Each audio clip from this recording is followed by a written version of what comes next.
The best way for me to explain that is the line,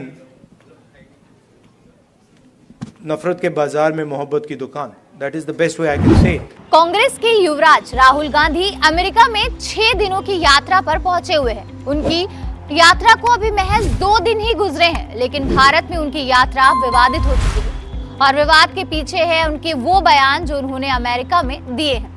नमस्कार, मैं आमिना और आप देख रहे हैं न्यूज टाइम मीडिया.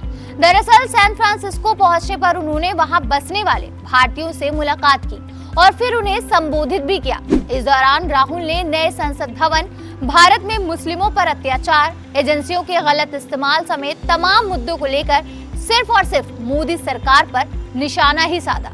लेकिन भारत के मुस्लिमों पर बात करते हुए वो कुछ ऐसा बोल गए जिससे देश में तूफान खड़ा हो गया.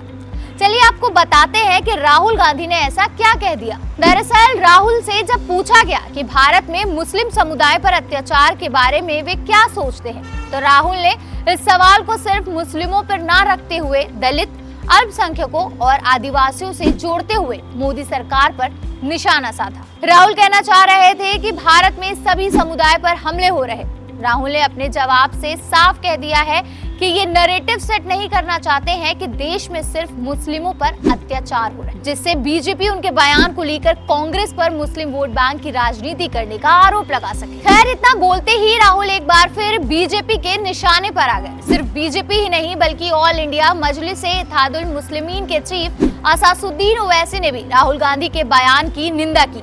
वैसे तो बीजेपी और ओवैसी एक दूसरे के कट्टर विरोधी हैं. राहुल गांधी के हवाले से दोनों एक सुर के हो गए.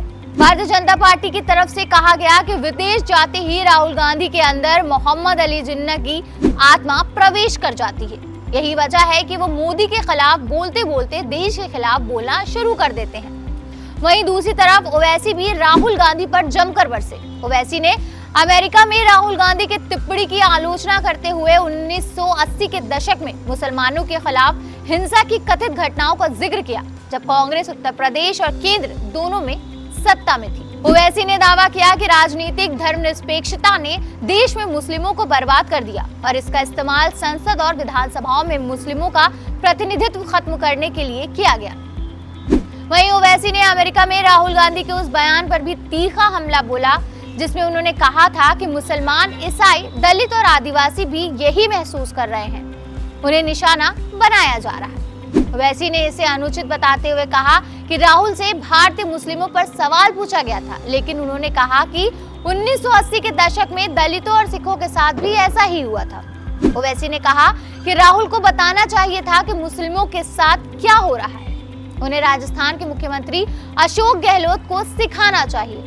राहुल को ये भी बताना चाहिए था कि राजस्थान में जुनैद और नासिर को कैसे मारा गया. तो कुल मिलाकर सार सिर्फ इतना ही निकलता है कि राहुल के बयान का भारतीय जनता पार्टी और असादुद्दीन ओवैसी दोनों ने विरोध किया है, बस वजह अलग अलग है. वैसे आपको क्या लगता है? क्या आप मानते हैं कि देश के आंतरिक मामलों को अमेरिका में जाकर डिस्कस करना किसी भी लिहाज से सही है? आप क्या सोचते हैं? अपनी राय हमें कमेंट बॉक्स में जरूर लिखें. मेरे साथ कैमरे के पीछे हैं रवि कुमार.